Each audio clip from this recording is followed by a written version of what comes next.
Rápidamente vamos a ir a Levíticos 23. No está en sus notas, pero se lo voy a leer. Y capítulo 23, versículo 26, acerca del día de mañana. Y voy a leerle rápidamente de qué se trata la fiesta que vamos a ver. Se llama el Día de Perdón, el Día de Yom Kippur.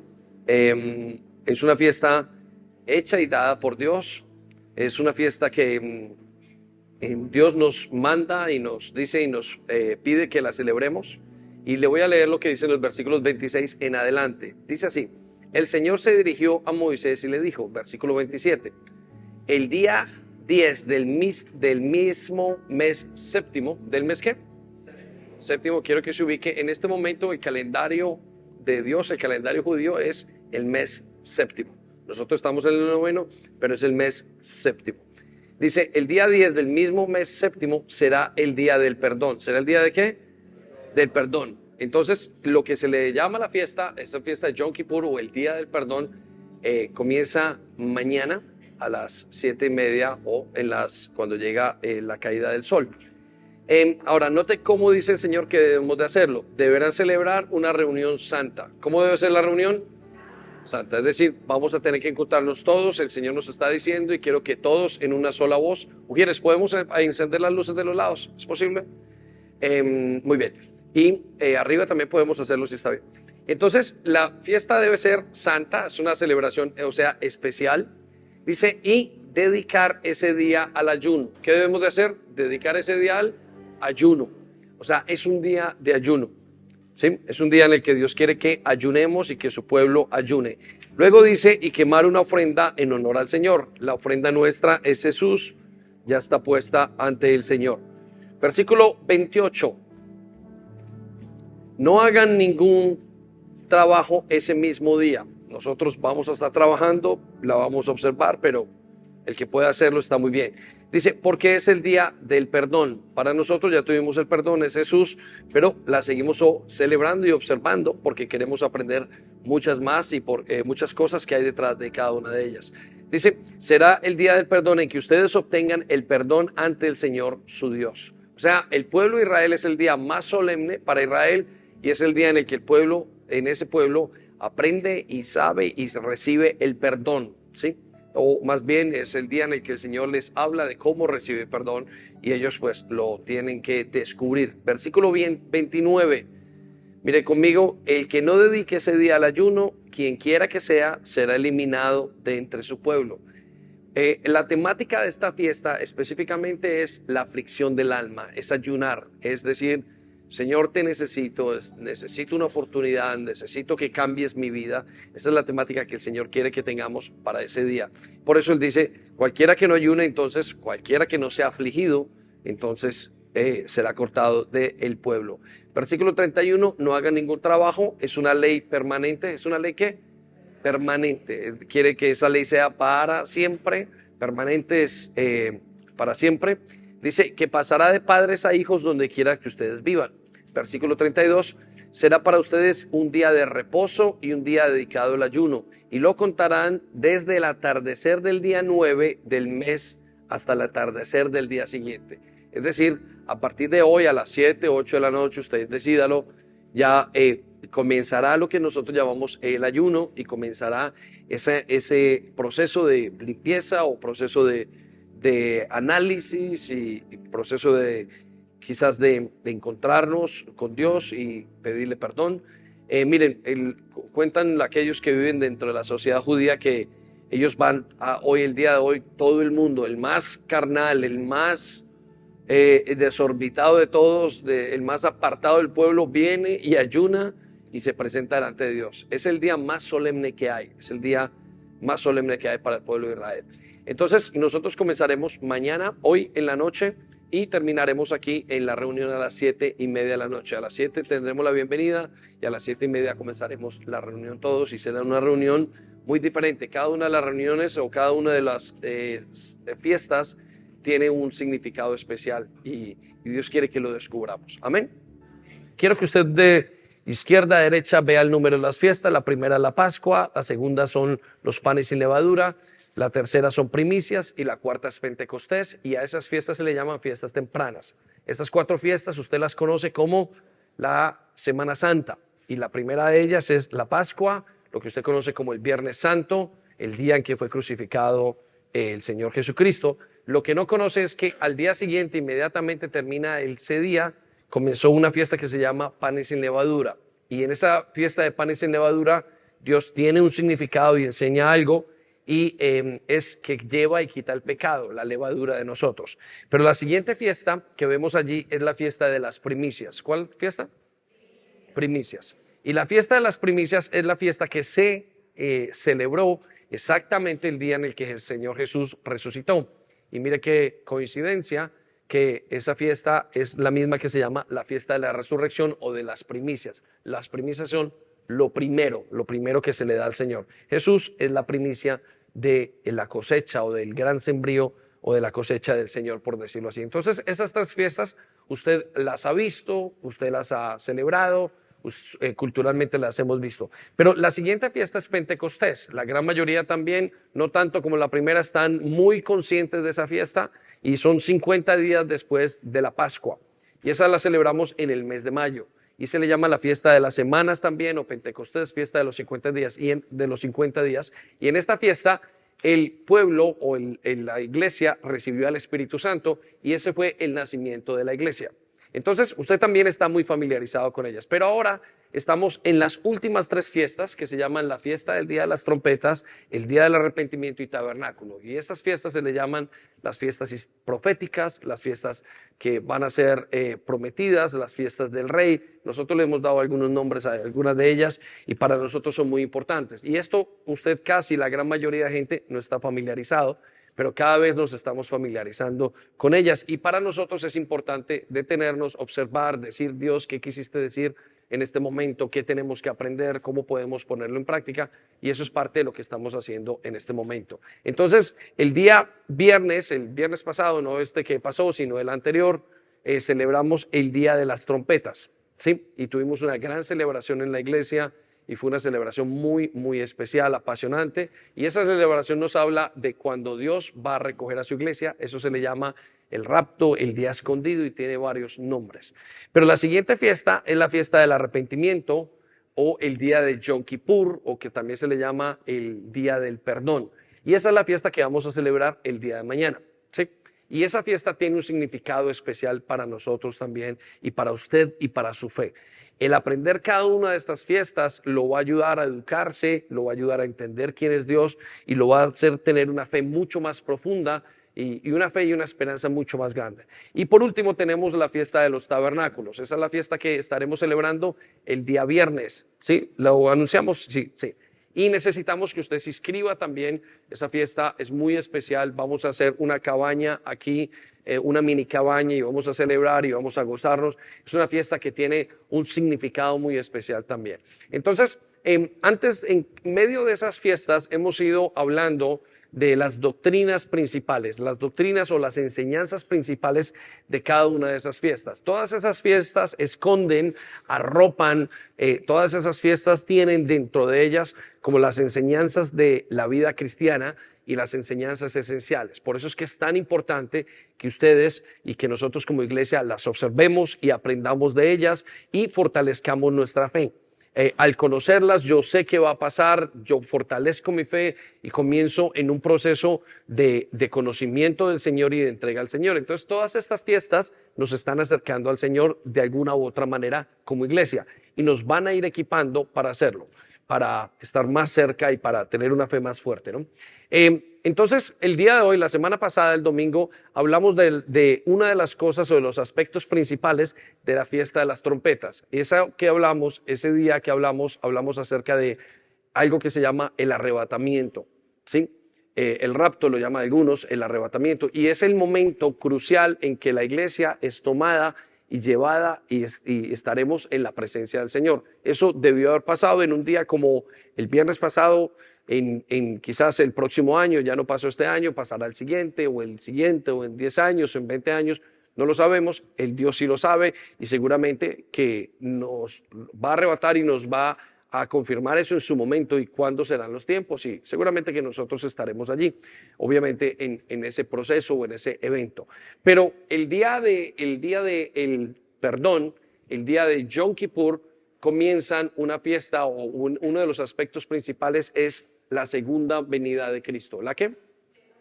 Segunda venida de Cristo. Que quiero que lo anote allí, la segunda venida de Cristo. Y de esto es nuestra predicación de hoy. Entonces voy a intentar explicar en los siguientes minutos qué es y cómo será la segunda venida de Cristo. Entonces vamos a aprender qué es lo que dice la palabra de Dios acerca de eso, y vamos a contar, y usted va a entender y va a hacer un cuadro entero de lo que es teológico, de lo que Dios quiere. Todo esto que estamos viendo, estas tres fiestas, tienen que ver con la escatología. ¿Con la qué?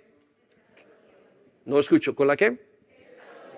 Muy bien, con la escatología. Y la escatología es el estudio de los eventos de los últimos tiempos. Anótelo allí. Escatología es igual a el estudio del evento de los últimos tiempos, o de los eventos que pasarán en la venida de Jesús. ¿Estamos anotando? ¿No? Muy bien. Entonces eso se llama escatología. Y la escatología es central para su fe. La escatología es esencial para lo que usted cree, para lo que usted espera, para lo que usted hace día a día. Solamente le doy un ejemplo. En la mañana usted se levantó, quizás tiene un par de problemas que solucionar, y usted lo único que desea es decirle: Señor, ¿cuándo vienes? Necesito que vengas pronto, Señor. Adelanta los días, no aguanto, me desespero. Y todas esas cosas tienen que ver, esas pequeñas oraciones, esos pequeños deseos con Dios, lo sabemos porque hay unas promesas hechas y tienen que ver con la escatología. Entonces, la escatología tiene varios aspectos, y tiene aspectos desde la iglesia, qué es lo que va a pasar con ella, qué es lo que va a pasar con el mundo entero, cómo va a ser el juicio, qué va a pasar en el momento cuando Él venga, y tiene que ver con todas esas cosas. Entonces, es muy importante comprender lo que es esa parte y el aspecto para su fe de la escatología y de lo que significan esos últimos tiempos. Entonces, quiero que piensen eso. Y quiero que prepare su corazón para esta siguiente enseñanza que vamos a tener el día de hoy. Ahora, hago un paréntesis acerca de la fiesta de mañana antes de que me olvide.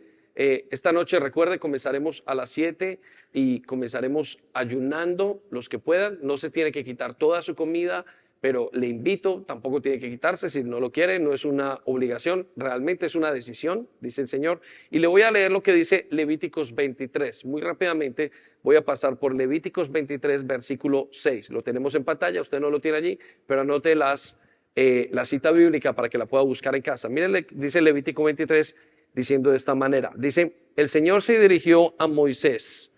¿Quién se dirigió a Moisés? El Señor. Y dice, y le dijo: el día 10 del mismo, el versículo 27, el día 10 del mismo séptimo, del mes séptimo, será el día del perdón. ¿Será el día de qué? Del perdón. Ok. Deberán celebrar una fiesta santa. Deberán celebrar una fiesta o una reunión santa, que es lo que vamos a hacer el día de mañana. Eso está en el libro de Levíticos. Todas las fiestas están basadas en el libro de Levíticos. Y escuchen lo que sigue adelante. Y dedicar este día al ayuno. Lo que el Señor estaba diciendo: cuando hagan esa fiesta, dediquen al ayuno. Quemen una ofrenda en honor al Señor. La ofrenda será nuestro Señor Jesucristo. Ya hemos dado la ofrenda, ya la tenemos. Versículo 28, dice él: no hagan ningún trabajo ese mismo día, porque es el día del perdón, en que ustedes obtendrán el perdón ante su Señor Dios. Entonces, en la mente de Dios dice: ese día ustedes van a obtener el perdón delante de Dios. Nosotros ya obtuvimos el perdón en Jesús, pero nosotros seguimos observando qué es lo que Él nos quiere decir en ese día. Versículo 29 dice: el que no dedique ese día al ayuno, quien quiera que sea, será eliminado de entre su pueblo. Versículo 31. O sea que es muy serio para el Señor, y aquellos que no celebraban ese día, y usted va a ver hoy todos los judíos, todos los israelitas están celebrando, preparándose esta noche para celebrar. Cuentan aquellos que trabajan con judíos y dicen: mire, hoy viene el bueno, el malo, el grande, el pequeño, todos. Ese día vienen todos los judíos en todas partes. Es el día más santo del pueblo judío. Bueno, es el día más santo en el calendario de Dios. Ya lo estamos leyendo. ¿Por qué? Y de hecho todos, no importa, aunque es el más carnal, ese día viene y dice: necesito perdón de mis pecados. Ellos conocen la realidad de esta fiesta y están enseñados a eso. Versículo 31 dice, no hagan ningún trabajo, es una ley permanente. ¿Es una ley qué? Permanente, quiere decir que es para siempre. Dice que pasará de padres a hijos donde quiera que ustedes vivan.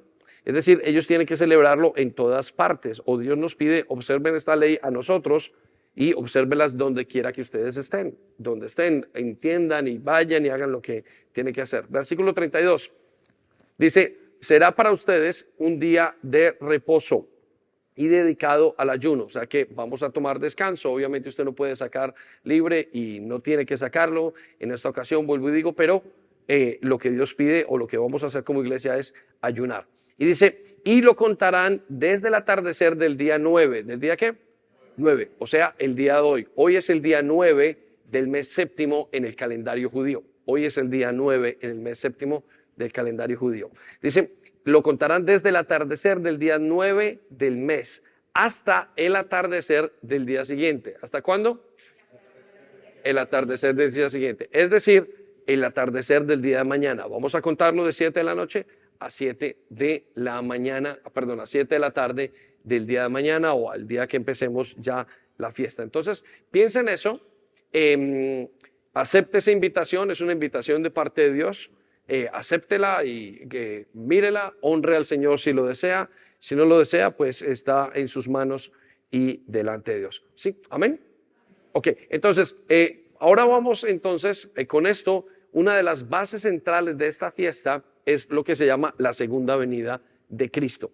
Y quiero llevarlo a 5 preguntas que van a resolver las cosas básicas de esta venida para que usted pueda entender teológicamente qué es lo que Dios quiere, qué es lo que va a pasar, cómo va a pasar, y usted pueda hacer un análisis de cada una de ellas y entienda y se prepare su familia, prepare su fe, prepare los años a venir y usted pueda decir, bueno, esto es lo que yo voy a hacer y esto es lo que Dios está esperando de mí. Entonces, quiero resolver la primera pregunta y la más esencial.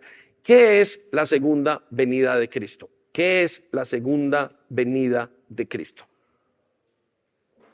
Y voy a responderlo de una manera muy fácil y muy sencilla. La segunda venida de Cristo es el día cuando Jesucristo regresará por segunda vez a la tierra. ¿Sí? Eso es simplemente eso.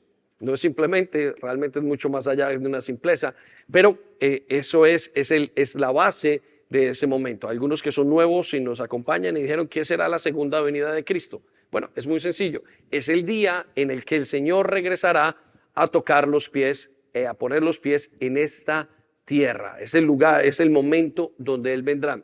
Aquellos que conocemos la historia y lo que nos dice la palabra de Dios, nos indica que el Señor fue, después de que resucitó, estuvo 40 días con sus discípulos y fue llevado a los cielos, y en sus propias palabras en el libro de Juan dice, voy a prepararles una morada. ¿Voy a prepararles qué?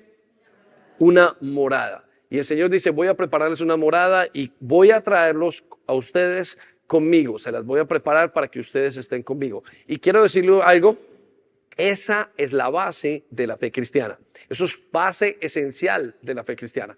Sin esto, la fe cristiana es vacía. Sin esto, la fe cristiana no tiene ninguna comprensión ni no tiene ningún futuro. Es como si fuera algo medio hecho. Algunos de ustedes que profesan ser cristianos o que creen y que entienden y ser cristiano es seguir a Jesús, es tener a Jesús en el corazón, es saber que sus pecados fueron lavados, saber que tiene salvación y tiene redención.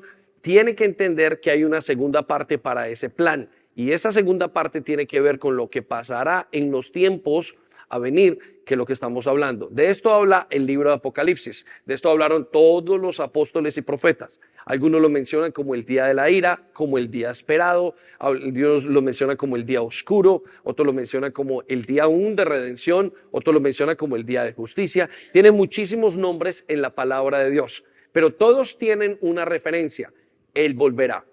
Y Él volverá es la esperanza más grande que nosotros tenemos.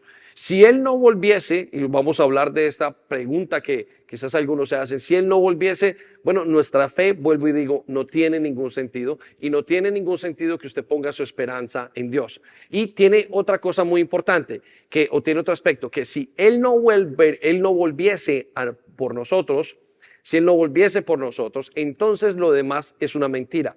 Y entonces usted ha creído una mentira de la vida cristiana.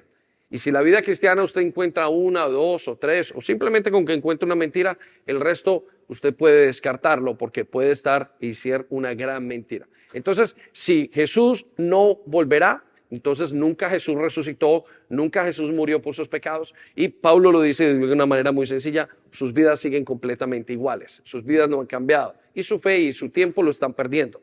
Pero nosotros sabemos y hemos experimentado el poder salvador de Jesús. Y hemos experimentado no solamente lo que Él ha dicho, que Él murió por nosotros al perdonar nuestros pecados, hemos experimentado su resurrección. ¿Por qué? Porque nuestras vidas han cambiado, ya no somos los mismos. Yo de una manera en particular, yo sé que no soy el mismo de antes. Y me pregunto muchas veces cómo he llegado a ese cambio y siempre llego a la misma conclusión, no pude haber sido yo. Y aunque yo lo miro y usted lo puede observar en sus vidas y puede intentar preguntarse, ¿será que hice esto, lo otro? ¿Será que fui muy disciplinado? ¿Es un golpe de suerte de la vida?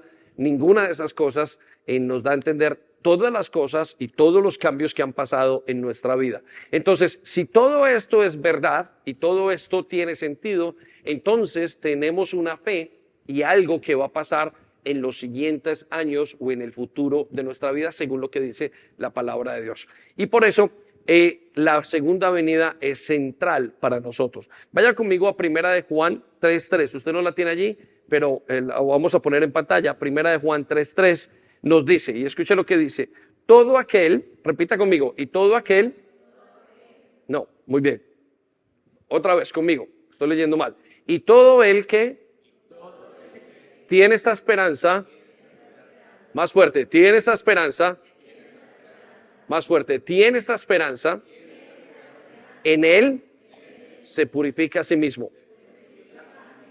De la manera que Jesucristo es puro.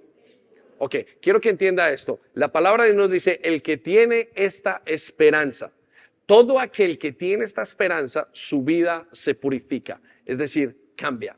Cuando usted tiene esta esperanza venidera, la esperanza que Jesús va a volver, la esperanza que un día tendremos que dar cuentas de nuestras vidas, la esperanza que un día la vida se va a poner en orden, la esperanza que todos queremos y anhelamos, Señor, ¿cuándo se acabarán todos estos caos? ¿Cuándo se acabará esta guerra? ¿Cuándo se acabarán todas estas situaciones? ¿Cuándo se acabará todo eso que está pasando con nuestros jóvenes, con las drogas, con los movimientos LGTBI, con todas esas cosas que están pasando, esa decadencia humana y de valores?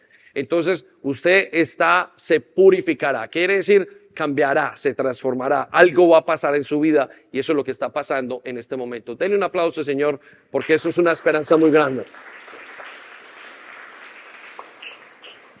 Entonces la venida de Jesús tiene una razón muy importante y una razón primaria y eso es muy sencillo también. Entonces quiero llevarlo a la primera pregunta de hoy. ¿Cuál es la razón para que la segunda venida de Cristo ocurra? Quiero que lo anote allí. ¿Cuál es esa razón para que la segunda venida de Cristo ocurra? Y quiero llevarlo a unas palabras, recordarle unas palabras que el Señor Jesucristo cuando comenzó a predicar mencionó y que todos hemos escuchado. Dice, el reino de los cielos se ha acercado. Arrepiéntanse, porque el reino de los cielos se ha acercado. Cuando el Señor nos habla del reino de los cielos, nos habla en el contexto de un reino. Y Daniel 2:44 nos recuerda que el Señor va a venir a la tierra y es parte de su movimiento. Entonces, el reino de los cielos no es una idea, el reino de los cielos no es una filosofía de algo por allá que pasó hace muchísimo tiempo, sino que el reino de los cielos es algo, es alguien, es un aquí y en una ahora, está en un presente. Y la razón o una de las cosas, de los aspectos más importantes del reino de los cielos es el establecimiento en la tierra. Entonces, la razón principal para que Jesús venga a la tierra es para establecer el reino de los cielos en la tierra. Quiero que lo anote, para establecer el reino de los cielos en la tierra. Entonces usted se preguntará, Señor, pero ¿cuál es el sentido? ¿Cuál es el contexto de esto que está pasando? Es simplemente establecer totalmente el reino de los cielos en esta tierra. Y quiero darle tres aspectos o tres movimientos del reino de los cielos, o las tres fases en las que el reino de los cielos se establece. quiero que piensen. La primera, el reino de los cielos se establece en su corazón. ¿Cuándo se establece en su corazón? Cuando usted recibe a Jesús. Cuando una persona recibe a Jesucristo, el reino de los cielos comenzó a establecerse en la vida de esa persona. Y es lo que está pasando en su vida. Comienza a establecerse de una manera lenta muchas veces o de una manera realmente es más rápida de lo que pensamos. Pero algunos piensan que el cambio es aparentemente lento, pero para lo que nosotros vivimos es un cambio demasiado drástico y demasiado rápido. Y eso es lo que nosotros le llamamos muchas veces como ser una embajada. Lo hemos hablado en algunas de las predicaciones anteriores de cómo reconocer el reino de los cielos, que nosotros somos como una embajada de Jesús. Entonces, el reino de los cielos, la primera etapa es su vida. Usted es, cuando usted le permita, el reino de los cielos se está estableciendo en usted. La segunda etapa del establecimiento del reino de los cielos es cuando Jesús nos llame a nosotros en el arrebatamiento. Esa será la segunda gran etapa. Estaremos con Él y Él establecerá y habrán lo que hicimos el viernes, que son las bodas del Cordero. Estaremos celebrando esos momentos y habrá en el cielo una gran fiesta y esa será como la segunda etapa más importante del establecimiento del reino de los cielos. Pero la tercera etapa más importante será cuando Jesús pise la tierra, cuando Jesús venga a la tierra. No solamente el pisarla es lo que va a pasar cuando venga y cuando establezca o cuando ponga sus pies en esta tierra. Entonces usted recordará que en Juan 18:36 Dios nos dice y nos cuenta que Él dijo, mi reino no es de este mundo. Recordará en la escritura cuando Él estaba en frente de Pilatos y hablaba con Pilatos y le explicaba, Pilatos, quiero que entiendas una cosa, tú eres romano, es uno de los imperios más grandes que hay en esta época, aparte de los imperios que han habido, pero quiero que sepas, mi imperio, mi reino no es de este mundo. De hecho le dice, si quieres, si yo quisiera, pudiera traer muchísimos soldados como ángeles, legiones de ángeles y establecer y me defenderían y habría una cantidad de cosas, dice el Señor. Y en Daniel 2:44 nos dice también que Él va a establecer su reino y que ya no volverá a haber otro reino sobre la tierra. Nos dice que el reino de los cielos, y esa es lo que llamamos la base de la profecía, dice que el reino de los cielos se va a establecer en la tierra y que ese reino va a conquistar otros reinos y que ya nunca más otro reino volverá a levantarse en contra del reino de los cielos. Siempre hemos visto que la historia habla de un reino y luego se levanta unos años después, 100 años, 200, 4, 5 generaciones después y se van levantando reinos sobre reinos. Bueno, dice el Señor y ha profetizado el Señor que cuando el reino de los cielos venga a establecerse totalmente, este va a destruir a los demás reinos y nadie podrá poder conquistar el reino de los cielos nunca más. Será el reino eterno. Cuando estábamos cantando el día de hoy, había una canción que estábamos cantando, se llamaba o decía la canción El Rey Eterno. ¿Sí? Quiero que piense, el Rey Eterno. Ninguno de los reyes que conocemos es eterno. ¿Sí? El único rey que sabemos en la palabra de Dios o que sabemos por lo que conocemos realmente y por lo que entendemos en la palabra de Dios, que es eterno, es el Rey Jesucristo. Ahora, ¿por qué es eterno? Porque su rey, su reino se establecerá para siempre. Nada más y nada menos que eso. El reino. Ahora quiero que lo piense y para eso usted tiene que tener, colocar en este momento su mente a trabajar y entender el reino de los cielos se establecerá para siempre. No lo conocemos. Quiero que piense en Inglaterra, ¿cuántos años lleva? Quiero que piense en el Imperio Romano, quiero que piense en el Imperio Español, o en el reino, en el virreinato español. Quiero que piense en todos esos imperios que han pasado y que pasarán 200, 300 y ¿dónde están? ¿Dónde están los egipcios? ¿Dónde están los griegos? ¿Dónde están los macedonios? ¿Dónde está el imperio persa? ¿Dónde está el imperio babilónico? Todos se fueron, todos se fundieron, no quedaron. Este imperio, y nosotros estamos en este momento viendo lo que está pasando en Estados Unidos como imperio y vemos que va para abajo. Y históricamente usted observa y lo que está pasando inclusive con que es la sexta economía del mundo, también va para abajo. Todos esos imperios van a desaparecer, dice el Señor. Y vendrá un solo imperio, un solo reino y será su justicia, dice él que el reino de él será en un cetro de justicia. Verdaderamente encontraremos justicia en ese reino. Y quiero que vaya conmigo a Apocalipsis 22:12. Es interesante porque en Isaías 9:6 nos dice que sobre un niño le será colocado, en el hombro de un niño le será colocado el gobierno del mundo. ¿Sí? Y eso es lo que usted ha leído o lo que usted hizo cuando estábamos en los pesebres, usted lo recordará. Aquellos que adoraron al niño en el pesebre, yo lo adoré, mi familia lo adoró. Usted estaba adorando a un bebé. Y usted y todo el mundo venía y le adoraba. Y usted recordarán las canciones. Y nos ha nacido un rey. Y todo el mundo se quedó, la gran mayoría se ha quedado con la imagen de que hay un pequeño rey. Quiero que sepa que eso lo dice Isaías 9:6. Es la profecía que está dicha acerca de ese rey. Pero en Apocalipsis 5 nos dice que ese bebé creció. Y que ese bebé ahora es el rey del mundo y el salvador. Es cordero y es león. Ahora, la base central de esta pregunta o la base teológica de esta pregunta la encontramos en Apocalipsis 22:12. Y escuche lo que dice acerca de nosotros y acerca de esta segunda venida. Dice, mirad que vengo pronto. Mirad que ¿qué? Quiero que circule las palabras, vengo pronto. ¿Sí? Solo han pasado 2000 años, ¿no? Pronto. Para nosotros largo, pero para él un día es como 1000 años. Ahora escuche lo que sigue a continuación y necesito que usted se enfoque mucho en estas palabras, porque esta es lo que dice la palabra de Dios. Dice, y traigo conmigo mi recompensa. Quiero que circule la palabra, traigo conmigo mi recompensa. Coma, dice así, y le pagaré a cada uno según lo que haya hecho. Necesito que circule, le pagaré a cada uno.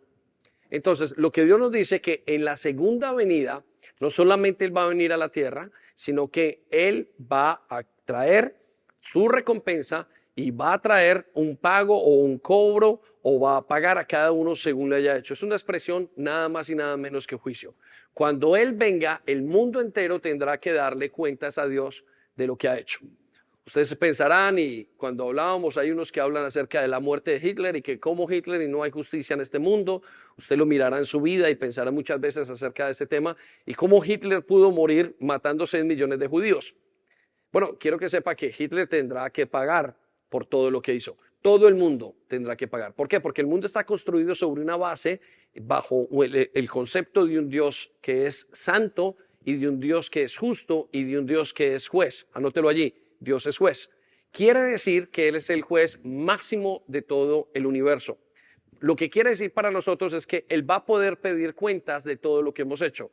Y al que tenga que pagarle lo que está mal, le pagará por lo que está mal. Y a que Él tenga que premiar por lo que está bien, lo va a hacer. Pero el contexto o el concepto es, o la idea central es, ¿cuándo va a ser esto? Y esto va a ser en la segunda venida de Cristo.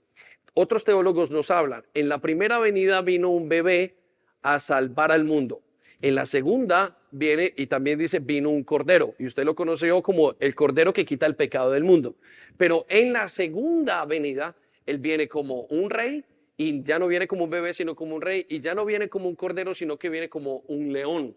Y lo que dice es, en lo que habla ese león es a salvar, no, ya no a salvar, sino a juzgar. Entonces en este momento Dios está esperando que cada uno de las personas, de los integrantes, de los personas habitantes de este planeta, sepan y entiendan y reciban esa invitación de Dios para venir, ser transformados y para que cuando venga el momento del juicio, entonces podamos ser justificados, como lo oíamos ahora, por la fe. Justificados por lo que no hicimos nosotros, sino por lo que hizo Él. Entonces, ahí tenemos la primera pregunta. ¿Cuál es la razón para la segunda venida de Cristo? Ya lo hemos explicado. La razón es el establecimiento de su reino. Ahora, la segunda pregunta es igual de importante. Entonces, ¿cómo sucederá esa segunda venida de Cristo? ¿Cómo va a suceder? Y esa es una de las cosas que quizás como creyentes más nos tenemos que preguntar. Y tenemos que aprender a desear, querer y amar. Mire, quiero que sepa esto, la venida de Cristo es un evento, vamos a decirlo, universal. Es un evento no solamente histórico, es un evento prácticamente eterno. Está hecho desde el principio de la creación hasta los últimos días. Esto es lo más importante que le ha pasado, de las cosas más importantes que le ha pasado a toda la creación. No estoy hablando solamente de su familia, no estoy hablando de su país, no estoy hablando de su continente, no estoy hablando de la raza humana, estoy hablando de la tierra, estoy hablando más allá del universo y estoy llevándolo a la creación entera. Y la creación observa esto que vamos a ver. Entonces es importante que usted entienda cómo sucederá y que usted investigue, que usted anhele y que aprenda, escuche esto, aprenda a amar esto en su corazón, aprenda a atesorarlo en su corazón. Esto no es una información, esto es para que usted venga y lo atesore y vaya preparándose día a día, para que prepare a sus hijos, para preparar la iglesia. De hecho, yo como pastor debo de prepararlos a ustedes para esta venida. Entonces, el rapto es el momento más importante, escuche esto, el rapto es el momento más importante para los creyentes, porque serán tomados con Cristo. Pero la segunda venida es muy diferente y es lo más importante, es el acontecimiento más importante para toda la humanidad, para lo que la misma tierra está esperando. Entonces, voy a ir explicando esto para que usted y yo lo podamos entender. Lo primero, voy a darle algunas pistas, algunas características de cómo va a suceder. ¿Cómo va a suceder la segunda venida de Cristo? Primero, Jesucristo pisará la tierra. Eso es el primer concepto que usted tiene que aprender. Jesucristo pisará la tierra. Y esto lo vemos en Zacarías capítulo 14, versículo 4. Y escuche lo que dice. Y vaya conmigo, usted, quiero que vaya con la palabra de Dios que está escrita. Usted vaya verificando mis palabras y vaya circulando y poniendo y resaltando para que usted lo pueda tener. Mire lo que dice. En aquel día, ¿cuándo? No están conmigo. ¿Cuándo? ¿Cuándo? Ok, circulen las palabras. En aquel día. ¿Cuál aquel día? El día en el que Jesucristo venga. Sí, es un día como el día de mañana. Sí, en un momento, en el siguiente año, los siguientes 2, 3, 4, 5 años, no lo sabemos, como le decía, pero en aquel día. Y escuche lo que dice. El Señor, en aquel día pondrá el Señor sus pies en el monte de los olivos. Quiero que circule, pondrá el Señor sus pies en el monte de los olivos. Cuando hablamos del Señor, estamos hablando del Señor Jesucristo. Y nos continúa diciendo Zacarías, que se encuentra al este de Jerusalén. Los que estuvimos allí, estamos hablando de lo que creo que es el monte donde dimos la bienvenida. No recuerdo cuál es el nombre del monte, creo que es el Monte de los Olivos, donde dimos la bienvenida a los que estábamos allí en ese momento y cuando llegamos. Y entonces el Señor nos da el mismo lugar y nos da las características textuales y geográficas de dónde va a pasar eso. Mire cómo es la profecía. Mire, ¿sabe usted que la profecía se cumple en mucho más? O sea, que el concepto, cuando usted estudia científicamente la profecía, esta profecía, estoy hablando no de la adivinación, sino la profecía, en cuanto a la ley de la probabilidad, no tiene ninguna manera, no, como la ley de la probabilidad alcanzar lo que es la profecía. Mire, solamente en profecías ya que pasaron, estamos hablando de quién era Jesús. En el libro de Isaías encontramos, en un libro de 66 capítulos, encontramos 300 profecías ya cumplidas, lo que supera en un porcentaje altísimo lo que es la ley de la probabilidad. Y aquí nos está hablando el Señor, nos está hablando cómo será, dónde será, nos dice, se encuentra al este de Jerusalén y el monte de los olivos, bueno, lo acabamos de leer, y el monte de los olivos se partirá en dos de este a oeste, lo que quiere decir que cuando venga, va a abrir y se va a abrir la tierra. Dice, y formará un gran valle como una mitad del monte, con una mitad del monte desplazándose al norte y la otra mitad al sur.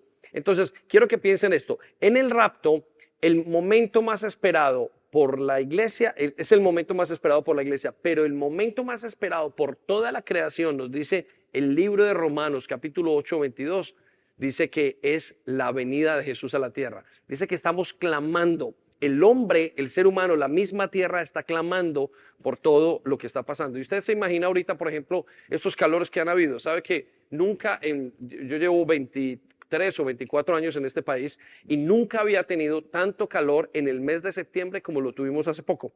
¿Sí? Y todo obedece, y los que saben aquí, y bueno, lo saben los ingleses y la gente que ha vivido aquí mucho tiempo, sabe que algo extraño está pasando.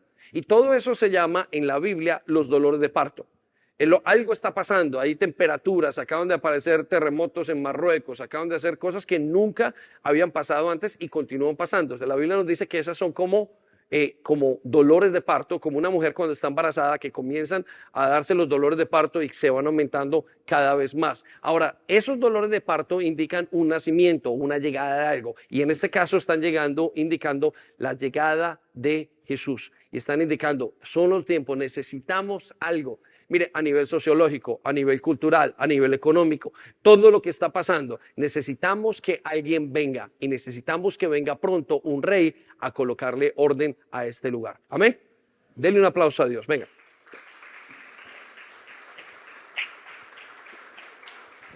El segundo aspecto de cómo sucederá la venida de Cristo tiene que ver con que todas las personas verán a Jesús. Va a ser un evento tan grande que todos observarán a Jesús en todos los lugares donde estén. Y usted se encontrará con varias cosas o varias ideas. Por ejemplo, la tecnología de video, la tecnología de lo que tenemos arriba, esos aparatos que mandan señales a todas partes del mundo y que pueden en algún momento, en un solo momento, conectar toda la tierra para ver a todo lo que está pasando en un lugar del mundo. Sí, miren, la muerte de la reina fue uno de los programas, el año pasado fue uno de los programas más televisados de todo el mundo, ¿sí? Dice que lo vieron casi en más de la mitad del mundo entero. Bueno, dice la Biblia, y estamos en los tiempos indicados para eso, que cuando Él venga, todo ojo le verá. Vaya conmigo a Mateo 24, versículo 30, usted lo tiene allí. Dice, entonces todos lo verán. ¿Quiénes lo verán? Todos. Quiero que circule la palabra, por favor, todos. Entonces todos verán en el cielo una señal, la cual indicará que o sea que Él, Jesucristo, yo, el Hijo del Hombre, uno de los títulos para Jesucristo es el Hijo del Hombre, vengo de nuevo. Y quiero que circule las palabras, vengo de nuevo. Entonces, ¿cuál será ese aspecto? Todo el mundo lo verá. Y note una cosa, en el rapto nadie se dio cuenta, solamente la iglesia. Cuando pasamos o lo que hablamos la semana pasada acerca del rapto, acerca de las trompetas y el arrebatamiento, llegamos a una conclusión, bíblicamente dijo, nadie se va a dar cuenta. La gente va a decir, ¿qué pasó con la iglesia? Recuerde que hablábamos que un día como en la fiesta de las trompetas, la gente se iba a ir, se iba a desaparecer, la gente iba a perder sus familiares. Quizás la mujer creía en Dios, el hombre no creía. Y de repente un día vuelve a su casa y dice, ya no está mi esposa, pero ve, ya no están sus hijos, pero ya no está el vecino, pero ya no está el pastor, pero ya no está tal. Y se preguntará a ese hombre, ¿qué pasó conmigo? ¿Qué pasó? ¿Dónde estarán? El mundo entero tendrá que intentarle dar una explicación porque estamos hablando de la iglesia y dirán, qué sé yo, serán los extraterrestres, serán esto, será una enfermedad, bueno, cualquier cosa que se puedan inventar. Pero y ahí nadie se dio cuenta. Sin embargo, en la segunda venida, y quiero que lo diferencie el rapto con la segunda venida, todo ojo lo verá. Va a ser un evento donde Dios quiere que todo el mundo sepa. Y tendrá que ser que el mundo sepa porque va a dar y va a colocar orden. Sigo leyendo con lo que dice. Y cuando me vean venir, cuando me vean ¿qué? Entre las nubes del cielo, con mucho poder y gloria, todos los países del mundo temblarán de miedo. Quiero que circulen las palabras, todos los países del mundo temblarán del miedo. Todos los países del mundo temblarán del miedo. De hecho, en Isaías 53 dice que verán al que traspasaron, verán al que hicieron y verán al que crucificaron y llorarán, dice acerca del pueblo de Israel, llorarán muy angustiados. ¿Por qué? Porque se dieron cuenta que habían el Mesías esperado, va a ser, es el que habían crucificado y diría, ¿qué hemos hecho? Quiero que piensen esto. Algunos de los que están aquí y que todavía no han creído, que están en ese proceso, las personas que están afuera, ellos van a pensar, dijo, vino Jesús. Nunca pensé. El mundo entero va a parar y va a decir, es increíble, yo pensé que era una historia, pensé que era una filosofía, pensé que era una religión, pensé que era otra cosa. Y el Señor dice, todo el mundo le verá. Y cuando eso pase, temblarán de miedo. ¿Por qué? Porque van a saber que están en un periodo de juicio. Mire, desde la semana pasada, desde el día de las trompetas hasta el día de mañana, se cuentan en los días en la Biblia como el día de arrepentimiento y se cuentan 10 días. ¿Cuántos días? 10 días. Esos 10 días que se están contando son 10 días de un periodo de arrepentimiento y de prueba. La Biblia nos habla que el número Dios, 10 en la Biblia, para Dios siempre ha significado prueba.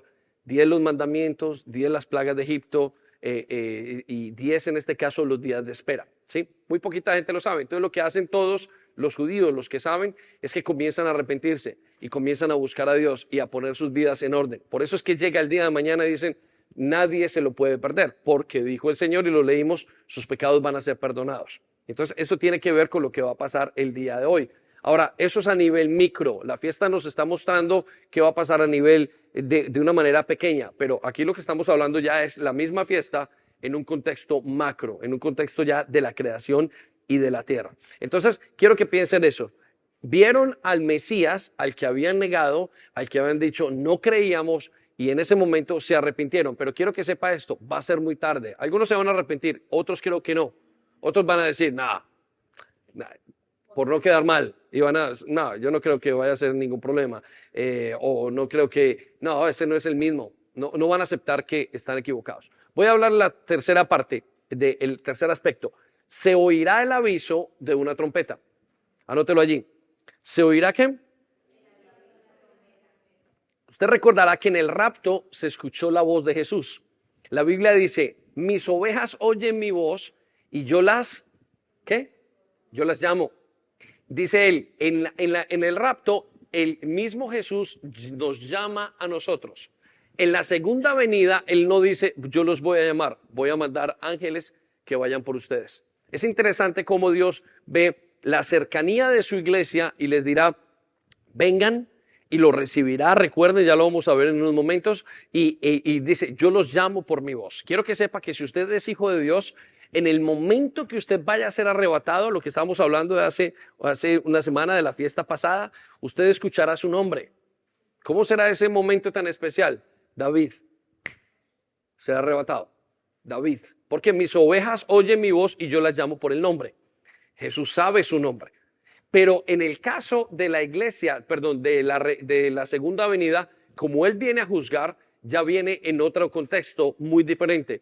Y ya él no habla. Quien habla son los ángeles. Y escucharán otro tipo de voz, un tipo de voz mucho más fuerte, una voz anunciada por los ángeles. Vaya conmigo a Mateo 24:31, seguimos leyendo. Dice, y enviará a sus ángeles. ¿A quiénes enviará? A sus ángeles. Circula la palabra, enviará a sus ángeles. Con un potente toque de trompeta. Quiero que circule la palabra trompeta. ¿Sí? Dice, y reunirán a los elegidos de todas partes del mundo y desde los extremos más lejanos de la tierra. Y quiero que se detenga a pensar en esto. Quiero que piense en lo que estamos escuchando. La primera fiesta o la fiesta de las trompetas se le llama la trompeta que abre las puertas. Y esta fiesta que viene en este momento se le llama la trompeta final. Esta trompeta es la última y esta es la trompeta para recoger, para que todo el mundo vuelva y para que ya se cierren lo que se llaman las puertas. Entonces, quiero que piense, pero quiero que piense en esto. En la primera Jesús me habla. En la segunda Jesús no quiere hablar. Él manda a sus ángeles. Está diciendo, yo te recibiré, yo mismo, el Dios mismo, creador del cielo y de la tierra. Mira, piénsalo en este contexto. Como si usted fuera en este momento al presidente. Y en la primera, el presidente lo llama. Juan, voy por ti. Quiero invitarte. Significa afecto, significa amor. Pero en el segundo, el presidente manda una orden. Dígale al ejército que recojan a todo el mundo. Y eso es lo que van a hacer los ángeles. Lo llevo al siguiente aspecto. Mire lo que dice, es muy interesante. Los ángeles harán el trabajo. Anótelo allí. Los ángeles harán el trabajo. En la segunda venida de Jesús, quienes hacen el trabajo son los ángeles. ¿Sí? Y quiero que piensen esto. También es muy profundo este pensamiento. Es un pequeño detalle, pero es un detalle de su fe. En el rapto, en el arrebatamiento, quien hace el trabajo es Jesús. Y dijimos que una de las cosas más preciosas del rapto, de lo que celebrábamos la semana pasada, era que el mismo Señor Jesús venía a darnos la bienvenida. Ya no viene como quizás ese león rugiente, sino que viene y chicos, aquí están, vengan a mí los que están cansados y trabajados y yo los voy a hacer descansar. Y entonces encontramos al Señor recibiéndonos a nosotros. Pero en la siguiente, entonces el Señor está haciendo todo su trabajo. Pero en la siguiente, en esta fiesta, en esta segunda venida, son los ángeles. Él dice, no me involucro, vengo como un general de las fuerzas celestiales. Y vaya conmigo a Apocalipsis a Mateo 25, versículo 31. Y escuche lo que dice. Y cuando el Hijo del Hombre venga, ¿quién es el Hijo del Hombre? Jesús, quiero que se quede la palabra, cuando el Hijo del Hombre venga. esas palabras, dice, en su gloria acompañado por todos los ángeles. Quiero que circule acompañado por todos los ángeles. Y aquí viene la parte importante. Entonces se sentará sobre su trono glorioso. Entonces, déjenme le explico qué significa sentar sobre su trono glorioso. La palabra sentarse sobre su trono glorioso quiere decir sentarse a juzgar. Cuando encontramos en la palabra de Dios que se sentaron en las puertas, no es que se hubieran sentado en una puerta, sino que se sentaron a juzgar. El juez se sentará cuando llegó, pónganse todos de pie delante del juez. Él se sentará en su trono glorioso. ¿Qué quiere decir? Mandará a todos sus ángeles y los traerán y él se sentará a regir. Y sentará a regir a algo que se llaman las naciones. Y comenzará el juicio que estamos esperando, que usted está esperando. Ahora, miren, cuando yo veo los salmos, cuando veo las diferentes escrituras de la palabra de Dios y veo lo que le pasará a los justos, me alegro muchísimo. Pero cuando veo lo que les pasará a los incrédulos, mi corazón se duele. Hay puntos donde digo, qué pereza leer esto. Me da mucha pereza muchas veces leer lo que le va a pasar a los que son incrédulos. Ahora, miren, quiero que lo note. En la Biblia encontramos dos tipos de personas, ¿sí? Dos tipos de personas. Los injustos, que son todos los seres humanos, ¿sí? Y los justificados. Los injustos y los justificados. Quiero que sepa esto. En la Biblia usted no encuentra personas buenas. En pocas palabras, se lo voy a decir de esta manera. En la Biblia solamente encuentra personas malas.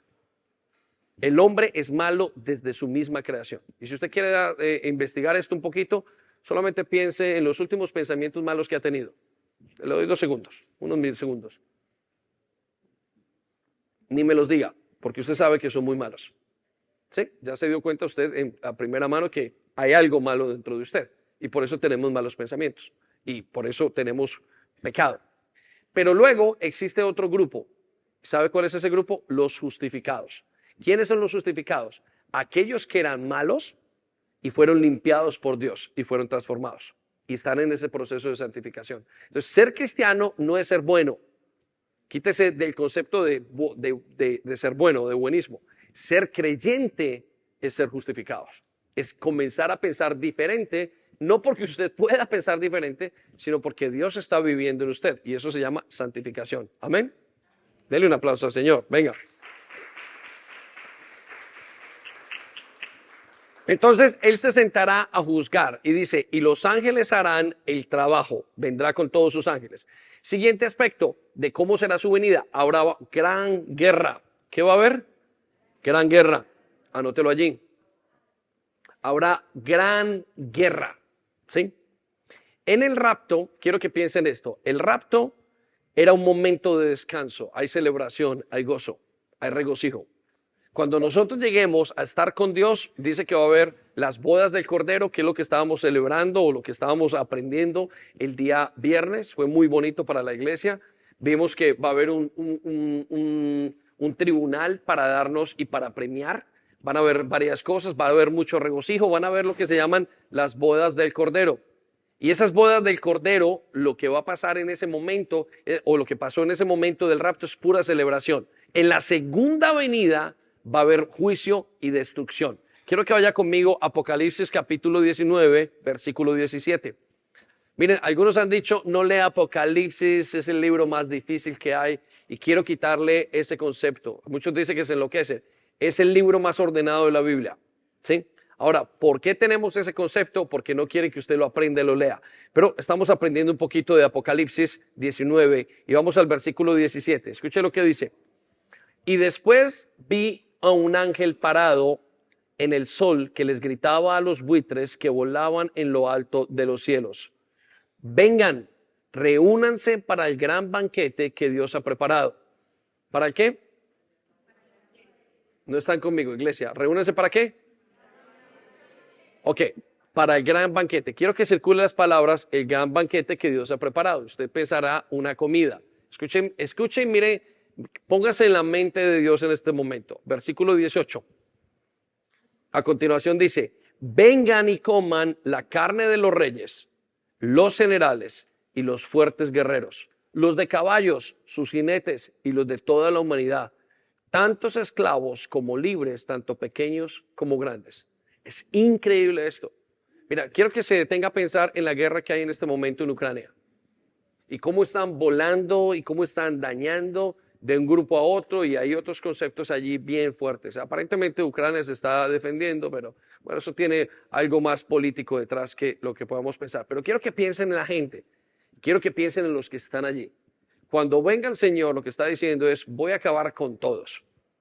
Voy a acabar, vengan y coman carnes de generales. Esta es la guerra donde más generales se han muerto en tan poco tiempo en una guerra. No sé si lo sabía, ¿sí? En toda la historia de la humanidad, nunca tantos generales habían muertos. Bueno, mire lo que dice aquí el Señor. Vengan, el día del banquete voy a darle a todos el merecido. Ese día va a haber todo, va a haber una guerra que es lo que consideramos la Tercera Guerra Mundial, o lo que se llamaría la guerra de Armagedón, que está profetizada. Aquellos que hemos ido a Israel, en ese gran valle, parte de las cosas se postrarán. Habrá una guerra contra Israel y van a haber ciertas cosas. Pero quiero que piense, Dios está pensando en un banquete y está diciendo: voy a hacer justicia. ¿Saben cuál es el problema de la justicia? Que cuando usted pide justicia, usted tiene miedo. ¿Sabe por qué? Porque si hoy hicieran justicia, todos estaríamos muy mal, porque todos somos injustos.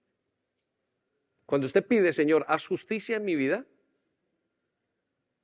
¿sí? Quiero que piense, cuando usted pide: Señor, haz justicia en mí, tiene que hacer justicia en todas partes.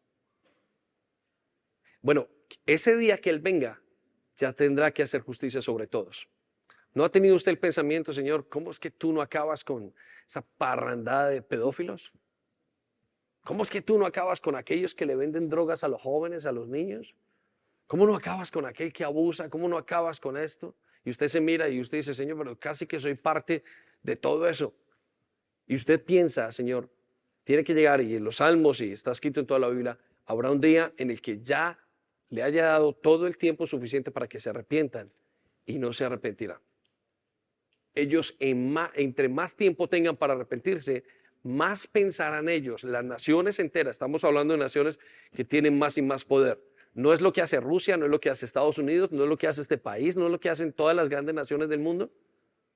¿Usted cree que entramos en todas estas crisis simplemente porque la vida es así, el día de mañana y se levantaron? Todo está de alguna manera orquestado para que alguien tenga el poder de algo. Y Dios dice: ese poder será quitado. Vaya con el versículo 19. Y después vi a la bestia. Quiero que se cuide la palabra la bestia. Ahí estamos hablando del anticristo. Y a los reyes del mundo. Quiero que se cuide la palabra reyes del mundo, presidentes, gobernantes del mundo. ¿Sí? Cada vez la gente es más pobre, cada vez la gente está más mal, cada vez la gente está más enferma, cada vez estamos más en crisis. Necesitamos un Salvador. Mire, quiero que piensen esto. Si tanta es la crisis, ¿no cree usted que necesita un Salvador? Hay gente que dice: si hay tanta crisis, ¿dónde está Dios? Y lo dicen de un punto de vista correcto. Pero lo que están tratando de decir, ¿dónde en medio de esta crisis, dónde hay un Salvador? El Salvador es Jesús. Y eso es lo que Él nos va a plantear en los siguientes. Escuche lo que dice: las bestias, los reyes del mundo y sus ejércitos, todos reunidos para luchar contra el que está sentado. Quiero que se cuiden las palabras: contra el que está sentado. ¿Quién es el que está sentado? Jesús. Quiero que se ponga las palabras Jesucristo, y contra su ejército. Ahora, quiero que sepa esto. El grupo más perseguido en toda la humanidad y en toda la historia, ¿sabe cuál es? La iglesia.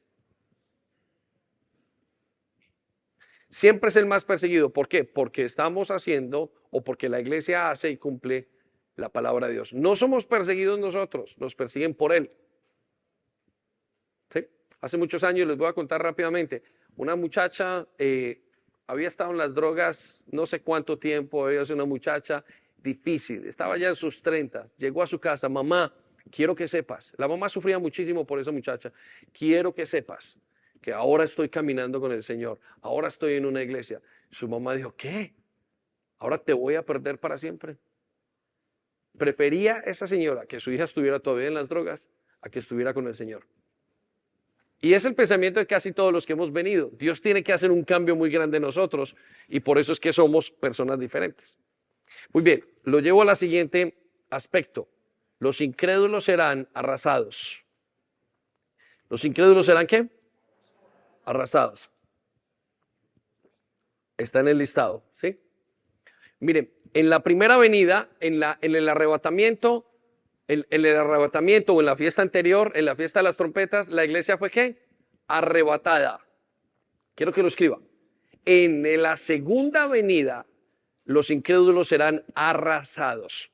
Son dos palabras totalmente diferentes. La palabra arrebatado viene de dar paso, viene de coger algo y de repente levantarlo.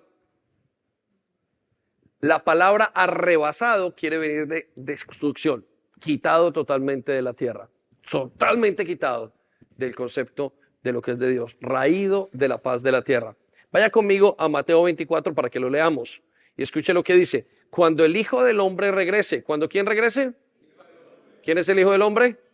Jesucristo. Dice, serán como los días de Noé. ¿Cómo eran los días de Noé? Los días de Noé la gente no pensaba que las cosas estuvieran mal. En los días de Noé, dice la palabra de Dios, que la gente se daba en matrimonio, se casaba, es decir, vivían unas vidas como digo, hoy no pasa nada. Quiero que se detenga a pensar, ¿no es este los tiempos de Noé? ¿Y por qué?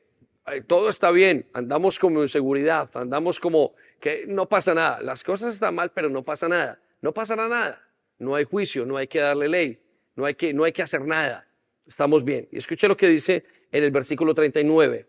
La gente no se daba cuenta de lo que iba a suceder hasta que llegó el diluvio. ¿Qué llegó? El diluvio. La venida del Señor será como un diluvio. Pero escuche lo que pasa. Y arrasó con todos. ¿Qué hizo? Ok, quiero que circule las palabras arrasó con todo. Dice, en la venida del Señor será como en los tiempos de Noé. ¿Qué pasó con el tiempo de Noé? La gente no fue raptada, la gente fue arrasada totalmente por el agua. Dice, así será cuando venga el Hijo del Hombre. ¿Cuándo venga quién? ¿Quién es el Hijo del Hombre? Jesucristo. Dice, en su venida será de la misma manera como fue en el tiempo de Noé. La gente será arrasada. Y le voy a dar la última característica. Entonces, quiero que usted esté haciendo ahorita todo el contexto y está poniendo todos los conceptos de esto que es su esperanza. Y miren, y quiero notarles esto quiero resaltar esto. Las tres fiestas, todas las fiestas tienen un aspecto diferente. En cuanto a las últimas fiestas que estamos hablando, esas tres últimas fiestas tienen una celebración diferente. Dios las dio esas fiestas para que todos supieran y las hizo para que todo el mundo las pudiera celebrar. Por ejemplo, en la fiesta de las trompetas había que tener un toque de trompeta. Hay que sonar la trompeta, eso es lo único que hay que hacer. En la fiesta de que vamos a hacer mañana hay que ayunar y afligir el alma. Todo el mundo lo puede hacer. Y en la fiesta que sigue, la temática de la fiesta tiene que ver con hacer una cabaña, que todo el mundo lo puede hacer, como una especie de choza. Ahora, cada una de estas fiestas tiene algo. Por ejemplo, la fiesta de las trompetas es una alegría. Esta fiesta es una tristeza. Y es una tristeza porque hay juicio. Lo saben los judíos, lo saben todos los que están ahí. Es como, él dice, aflíjanse porque esta fiesta, esta temporada va a ser una temporada muy difícil. Y va a ser ciertamente muy difícil para la humanidad. Si usted no es un hombre creyente, una mujer, si usted es un incrédulo, quiero que sepa que va a ser muy difícil para usted. Si usted crió hijos incrédulos, quiero que sus hijos van a estar aquí, sus familiares. Por eso su fe es tan importante. Entonces va a ser muy difícil para todos nosotros, porque ¿quién no tiene un familiar? Ahora, esto no lo hace sentir superior, esto lo que nos hace sentir a nosotros es, Señor, ¿quiénes somos nosotros para que tú nos hayas salvado? Y nos hace cuidar la salvación, pero nos hace pensar en los demás y decir, Señor, van a ser arrastrados totalmente. ¿Cómo puedo vivir con ese dolor? ¿Cómo puedo ayudarles a salir de eso? Y la tristeza es muy profunda. Por eso esta fiesta tiene tanta aflicción, o esta temporada, en este caso fiesta o temporada, tiene tanta aflicción.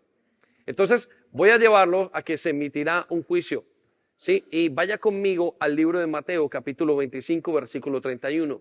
Y escuche lo que dice la palabra de Dios.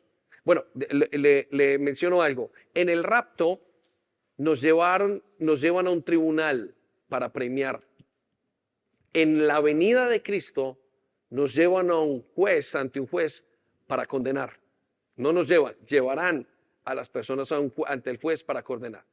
Y entre que usted, si quiere anotar esto, lo va a hacer bien. En la Biblia hay 7 juicios.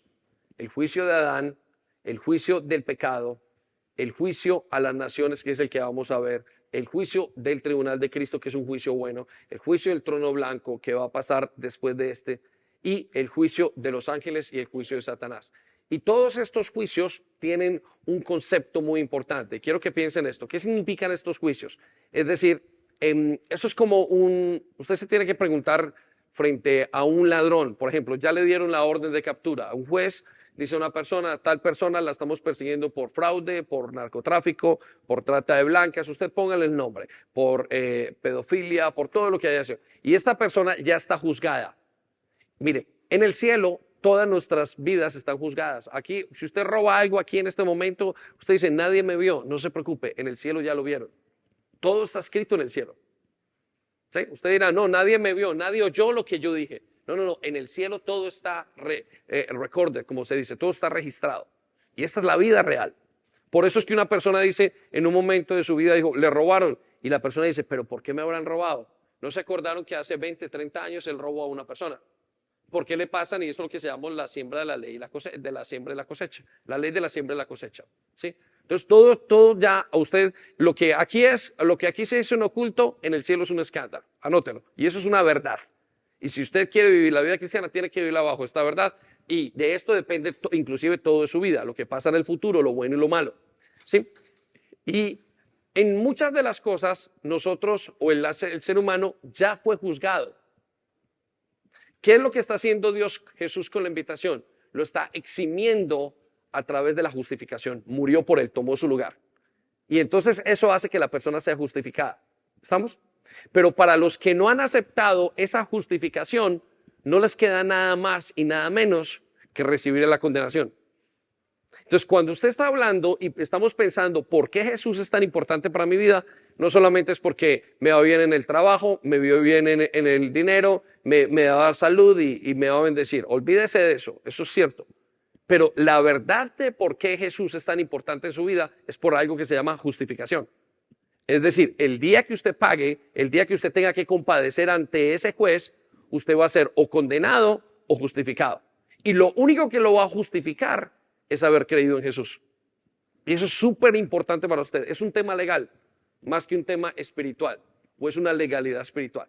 Entonces, quiero llevarlo al juicio. Vaya conmigo a Mateo capítulo 31, versículo 25, versículo 31. Dice, cuando el Hijo del Hombre venga, ¿cuando quién venga? Ok, anote, venga otra vez, habla de la venida. Dice, rodeado del esplendor y de todos sus ángeles, ya lo dijimos, se sentará en su trono glorioso. ¿Qué dijimos que era sentarse? Juzgar. Versículo 32. Dice, la gente de todas las naciones. ¿Quiénes? La gente de todas las naciones. No se salvará el que está en África, no se salva el que esté en Chile, no se salva el que esté en Inglaterra, no se salva el que esté en Colombia. Nadie se salva. Todo el mundo va a estar allí. Dice, la gente de todas las naciones se reunirán delante de él. Van a ser llamados a juicio. No se salvarán sus hijos, no se salvarán, no, solamente el que haya sido justificado. Y él separará a unos de otros. Quiero que circulen las palabras, él separará a unos de otros.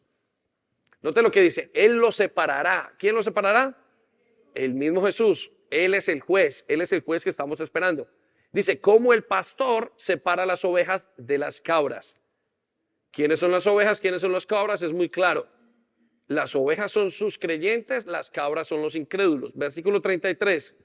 Pondrán las ovejas a su derecha y las cabras a su izquierda. ¿Qué van a hacer? Poner las ovejas a un lado y las cabras al otro lado. Juicio, nuevamente juicio. Versículo 34. Y dirá el rey. ¿Quién dirá? ¿Quién es el rey?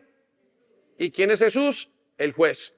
Dice, y dirá el rey a los que están a su derecha, vengan ustedes, los que han sido bendecidos por mi Padre, y reciban el reino que está preparado para ustedes desde el mundo, desde que Dios hizo el mundo. En la siguiente parte del versículo, se lo dejo como tarea en casa, diga, vengan los que están a la izquierda para entrar a la condenación. Entonces, lo que Dios va a hacer en esa venida, lo que Jesús va a traer, es un juicio. Ahora, usted se preguntará, y alguno aquí quizás dirá, o que está pensando en su mente, qué injusto es que Dios venga a traer un desastre sobre esta tierra. Primero que todo, Él no viene a traer desastre, Él viene a traer un juicio. Pero todos los juicios tienen desastres. Ok, vuélvanme a mirar. Todos los juicios terminan en desastre. Todas las acciones y decisiones que usted haya tomado en su vida malas terminan en desastre. Y por cada una de esas acciones tenemos que dar cuentas. Ante un juez, miren qué pena que esa persona haya tenido que pagar por sus pecados de esta manera. Cuando usted recibe un juicio en su vida, en el día a día, muchas veces usted está recibiendo por una mala acción, usted hoy terminó mal, deprimido, enfermo, en cualquier situación, en una pérdida de algo. Y eso es un desastre. Y todo partió porque comenzó con un pecado. Y tiene que darse un juicio. Quiero que piensen eso. ¿Qué juicios hay en su vida? Lo llevo rápidamente entonces a las 3 preguntas más y las voy a responder a vuelo de pájaro, como se dice, para que la podamos comprender. La tercera, entonces ya dijimos, hemos visto cuál es la razón de la segunda venida. Hemos visto ahorita cómo sucederá esa segunda venida. La describimos a cabalidad. Ahora voy a llevarlo a la tercera pregunta. ¿Cuándo va a pasar la segunda venida de Cristo? Y se lo voy simplemente a nombrar. ¿Cuándo va a pasar? La Biblia nos habla que pasará después de la gran tribulación. ¿Qué es la gran tribulación? La gran tribulación es un periodo en el que Dios, después de haber arrebatado la iglesia, después de que Dios nos haya levantado, va a ser, se lo digo de esta manera. Cuando usted lee el libro de Apocalipsis, usted está leyendo la historia de 7 años inicialmente y está leyendo algo que pasa en el cielo con la iglesia y al mismo tiempo está leyendo algo que pasa en la tierra con los incrédulos y con los que se quedaron después del rapto. Y ese periodo es el periodo más fuerte que va a vivir la humanidad y se le llama la gran tribulación. Entonces, mire lo que dice Mateo capítulo 24, versículo 29. Rápidamente, no voy a explicar mucho, pero quiero que usted lo entienda. Dice, inmediatamente después de la gran tribulación. ¿Cuándo? No, inmediatamente. ¿Cuándo? Inmediatamente. Resalte la palabra inmediatamente. Inmediatamente que después de la gran tribulación de aquellos días, dice el Señor. Estas son las palabras del Señor Jesucristo. En su Biblia estas palabras están en rojo. Dice, se oscurecerá el sol y no brillará más la luna. Las estrellas caerán del cielo y los cuerpos celestes serán sacudidos. Versículo 30. Y la señal del Hijo del Hombre aparecerá. ¿Qué va a aparecer? ¿De quién? ¿Quién es el Hijo del Hombre? Jesús. ¿Quién es Jesús? El que va a juzgar. Dice, y en el cielo, dice, aparecerá en el cielo, y se angustiarán todas las razas de la tierra. Circula la palabra, se angustiarán todas las razas de la tierra. Estamos hablando de todos aquellos que no son iglesia. Dice, y verán al Hijo del Hombre venir sobre las nubes desde el cielo con poder y con gran gloria. Pues quiero que piense, esto se llama palabra de Dios. Y la respuesta en la Iglesia Católica es, te alabamos, Señor. Es una respuesta correcta. Cuando se dice palabra de Dios es, te alabamos, Señor. Seguro. Porque dijo, Señor, ¿cómo no te alabo con lo que me estás diciendo? Es impensable, es lo que va a pasar. Y quiero que sepa esto, tiene que pasar. Porque si no, ¿dónde termina? ¿Dónde termina? Hay algunos filósofos que dicen, no hay fin, no se preocupe, no hay nada, no hay fin sobre la tierra. Dios, esto es impensable, porque quiere decir entonces que usted no tiene propósito en su vida. Y usted sabe muy dentro de usted que tiene propósito. Lo sabe por sus hijos, lo sabe por su deseo de no morir, lo sabe por su deseo de existir. Y también lo sabe porque usted dice, ¿en qué momento se va a detener todo lo que estamos viviendo? Algo tiene que pasar, Señor, hazlo pasar pronto. Y lo va a hacer pasar. Y esto es lo que estamos hablando. Bueno, le voy a dar otra característica de cuándo va a pasar. Va a pasar ahora inesperadamente. Todo el mundo le verá, pero va a pasar inesperadamente. Vaya conmigo a Mateo 24, versículo 44. Y escuche lo que dice. Y ustedes también, ¿quiénes? ustedes también, no habla de nosotros, está hablando del pueblo judío, de aquellos que no están allí. Dice así, deben estar preparados todo el tiempo. ¿Cuánto tienen que estar preparados? Todo el tiempo. ¿Sí con la palabra todo el tiempo? Porque el Hijo del Hombre vendrá cuando menos lo esperen. Quiero que circulen las palabras cuando menos esperen. Esto es Mateo 24, 44, nueva traducción viviente. Escuche, vuelven aquí lo tiene. Quiero que circulen esas palabras. Dice, porque el Hijo del Hombre vendrá cuando menos lo esperen. Es decir, va a venir inesperadamente. Entonces quiero que piensen eso, deténgase a pensar. No para nosotros, si usted es iglesia, si usted ha creído en Jesús, estará con Él. Si usted es incrédulo, no ha sido justificado, no ha aceptado, no ha querido, no lo cree, usted va a pasar. Si no, somos los mentirosos más grandes del mundo. Y bueno, su camino está bien. Pero ¿y si somos los que estamos correctos? Lo que le espera es gran destrucción. Entonces lo llevo a la cuarta pregunta, más común y más importante. ¿Quiénes estarán en la segunda venida de Cristo? ¿Quiénes son los que van a estar? Voy a estar yo, va a estar mi hijo. ¿Quiénes son los que van a estar? Y le voy a mencionar 3 tipos de personas que van a estar. ¿Sí? Primero, van a estar los incrédulos. Ya le acabo de explicar quién es un incrédulo. Una persona que no ha sido justificada. Ahora, quiero que sepa esto. El incrédulo no es solamente aquel que está en la prisión pagando una condena perpetua. Y conozco gente muy creyente en la prisión, que estando en la prisión dijeron, Señor, hemos cometido el error más grande del mundo. No merecemos sino la muerte y la prisión y la condenación eterna. Señor, nos puedes perdonar. ¿Quiénes somos nosotros? Somos la última basura de la humanidad, dicen ellos. ¿Y saben qué pasa? Son justificados. Pero pastor, ¿cómo puede Dios justificar al homicida? Pero es que Dios justifica a todo el mundo. ¿Sabe el único que no puede justificar a Dios? ¿Sabe quién es? El incrédulo.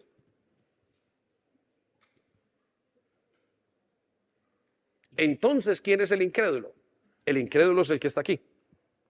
El incrédulo es ese mismo que está en su casa. El incrédulo es el que dice esto no puede pasar. El incrédulo es el que dice yo no necesito a Dios. Mire, tengo un carro, tengo una esposa, tengo un hijo, tengo todo lo que necesito. Dios, eso no es para mí. Yo sé más o yo sé menos o simplemente no me interesa. O simplemente el incrédulo es el que dice yo no estoy listo. Ese es el incrédulo. Ese es el grave. ¿Saben que estos países primermundistas cada vez necesitan menos a Dios? Por eso son una sociedad secular. ¿Y sabe por qué cada vez menos necesitan a Dios? Porque ya no necesitan clamar, son autosuficientes. Yo me doy, no tengo problemas financieros, mi salud está bien, vamos bien, la vida está medianamente bien. Yo no necesito a Dios. Son ustedes los que necesitan, los que están pasando la difícil. Ustedes son los que necesitan, los débiles. Por supuesto, aquel que siga a Jesús tiene que ser débil. Porque Jesús dice, no vine a salvar a los enfermos, a los sanos, vine a salvar a los enfermos. Aquella persona que sigue a Jesús es un débil, tiene que ser débil. Y Jesús dice, es que a esos vine a salvar, a los que necesitan salvación. Porque los otros dicen, no necesito salvación. Y es una actitud de su corazón. Entonces me temo que hay acá en la iglesia incrédulos y me temo que ahí fuera y estamos llenos de incrédulos. Y que tenemos hasta mentalidad de incrédulo. Mateo 24, 39 dice, y no se dieron cuenta hasta que vino el diluvio y se los llevó a todos. Así será también la venida del Hijo del Hombre. 40. En aquel día, en aquel entonces, eran 2 en el campo. El uno será tomado y el otro será dejado. 41. 2 mujeres estarán moliendo un molino y la una será tomada y la otra será dejada. El incrédulo es el que fue dejado. Muchos nos sorprenderemos de qué va a pasar en ese día. Y dice la Biblia que algunos veremos a los que están aquí y los que estuvieron y dijeron, Señor, nos falta gente de la iglesia. ¿Dónde está aquel? Y otros dirán, no pensé que estuviera acá. ¿Saben por qué? Porque la salvación es personal. Usted tiene que hoy revisar su corazón. Y estas fiestas lo que le están diciendo es revise su corazón con lupa. Si usted se va a ir o se va a quedar, si usted va a pasar ese tiempo, pues Dios dice que no quiere que nadie se pierda. Cuando decimos, uy, Dios, Dios, por favor, ¿por qué eres tan duro trayendo semejante? El día de la ira, se llama esto, sobre la humanidad. Pensamos, Dios es malo. No, no, no, Dios está malo, no, Dios es justo y está poniendo el orden. Alguien tiene que ponerlo. Usted puede ponerlo, tiene la capacidad para ponerlo. Ahora, tiene la capacidad moral para decir qué es lo bueno y qué es malo. Solamente Dios lo puede hacer. Por eso Él dice, miren sus vidas, observen, porque para eso son estas fiestas. Y me encanta no tener que gritarlo, conversárselo, porque es una cuestión de su corazón. Lo voy a llevar al segundo de los que estarán. Los creyentes, los que creyeron durante la gran tribulación. Anótelo allí. Son los segundos tipos de personas que estarán en la tribulación o en la segunda venida de Cristo. Y escuche, le voy a decir el papel cómo estarán. Aquellos que creyeron durante la gran tribulación, ¿quiénes son ellos? Aquellos que están hoy aquí sentados y que son incrédulos o que estuvieron en estos días y dijeron, hombre, yo no creo que me toque a mí. Y de repente cuando se fue la iglesia, vuelvo y digo, el típico hombre que su mujer se fue y él se quedó porque él dijo, yo soy más inteligente que mi mujer y no tengo que creer, y pum, se fue y se quedaron. Esas personas, algunos de ellos van a decir, Señor, perdóname, aquí estoy. Durante esta gran tribulación, sálvame. Y van a ser salvados bajo muchísimo dolor. Quiero que piensen en su familia, hijos, piensen en todos. Mira lo que dice Mateo 24, 22. De hecho, a menos, ¿a qué? A menos, según la palabra, a menos que se acorte ese tiempo de calamidad, dice que se va a acortar ese tiempo de calamidad, ni una sola persona sobrevivirá, pero se acortará por el bien de los elegidos de Dios. Quiero que circule el bien de los elegidos de Dios. ¿Quiénes van a ser esos elegidos de Dios? Son personas que van a ser salvas durante la gran tribulación. Algunos de ellos van a ser asesinados por su fe. La Biblia nos dice que Juan los vio subir decapitados. La vida, lo que hicieron fue jugar a la iglesia. Voy el fin de semana, me río, como, no sé qué. Todas las palabras, no, bueno, o lo que me digan, pues no es verdaderamente importante. Ahí todo va a cobrar importancia en ese momento. Y esos son el segundo tipo de personas. Y el tercer tipo de personas que va a estar son los creyentes que vinieron con Jesucristo. Anótelo allí. ¿Los qué? Muy bien. Están cansados, tranquilos.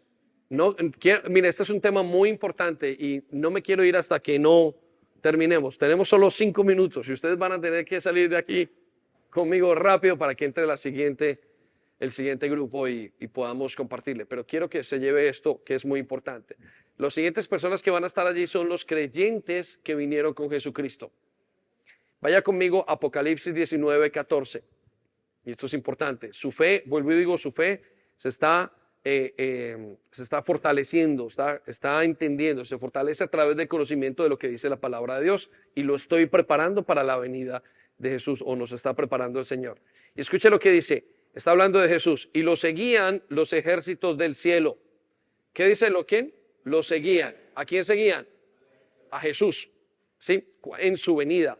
¿De dónde lo seguían? Aquellos que venían de la primera, del arrebatamiento. Estamos hablando de los ángeles y estamos hablando de su iglesia. ¿Cómo sabemos que estamos hablando de la iglesia? Note lo que sigue a continuación. Vestidos de lino fino. ¿De qué están vestidos? Blanco y limpio. ¿Blanco y qué? ¿Qué son los vestidos de lino fino? Son las buenas obras. Está hablando de su iglesia. Quiero que circule, eso lo explicamos el viernes, el día de antier, el día viernes, y usted lo puede escuchar en audio, está allí, y explicamos quiénes son. Pero en realidad lo que estamos diciendo es que los vestidos de lino fino, blanco y limpio son la iglesia, porque los ángeles no necesitan ser salvos, la iglesia necesita ser salva. Los vestidos de lino fino, blanco y limpio son aquellos que han sido perdonados. Cuando usted es perdonado por la sangre de Jesús, cuando usted es justificado por Jesús, entonces usted, dice la Biblia, está vestido para Dios con lino fino, blanco y limpio, y van montados a caballo. Amén. Entonces, ¿por qué usted va a estar allí? Usted va a estar para juzgar. vamos a estar para juzgar, dice la palabra de Dios. Entonces, respondamos la pregunta número 5 rápidamente. ¿Qué pasará después de la segunda venida de Jesús? Lo primero que va a pasar es Jesús derrotará a sus enemigos. Va a derrotar a sus enemigos. Lo primero que va a hacer, va a derrotar a sus enemigos. Apocalipsis 22 dice, este ángel capturó al dragón y aquella serpiente antigua que es el diablo llamado Satanás y lo encadenó durante 1000 años. Dios va a derrotar a sus enemigos, a todos sus enemigos. Sí. Segunda cosa que va a pasar, entre muchas otras, pero resalto estas tres, Jesucristo traerá la paz al mundo. ¿Traerá qué? La paz al mundo. Necesito que chequee esto porque es muy importante. Zacarías 9:10, mire lo que dice. Quitaré los carros de guerra de Israel. ¿Qué va a hacer? Quitará los carros de guerra.